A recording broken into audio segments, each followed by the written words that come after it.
கடாயில் எண்ணெய் ஊற்றிட்டு கொஞ்சோண்டு சோம்பு சீரகம் போட்டுக்கலாம். தாளிப்புக்கு 5 விசில் வர வரைக்கும் வெயிட் பண்ணலாம். பட்டாணி நல்லா ஊறிச்சு பார்த்தீங்களா? இதை நம்ம ஒரு 5 விசில் போட்டு எடுத்துட்டு வந்துடலாம். கட் பண்ணியாச்சு. நல்லா பொரிஞ்ச உடனே சின்ன சின்ன துண்டா கட் பண்ண பூண்டு போட்டுக்கலாம். இஞ்சி போட்டுக்கலாம். பச்சை மிளகாய் போட்டுக்கலாம். சின்னதாக கட் பண்ண ஆனியனை போட்டு நல்லா வதக்கிடலாம்.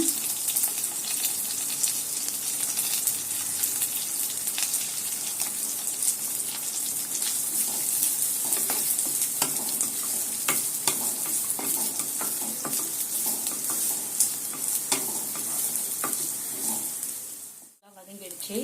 தண்ணியெல்லாம் வடிகட்டின பட்டாணியை நம்ம போட்டுக்கலாம். கொஞ்சம் கூட தண்ணி இருக்கக்கூடாது. இதையும் சேர்த்து நல்லா ஃப்ரை பண்ணிக்கிட்டு காஷ்மீர் மிளகாத்தூள் போட்டுக்கலாம். உங்ககிட்ட எந்த மிளகாத்தூள் இருக்கோ நீங்கள் போட்டுக்கலாம்.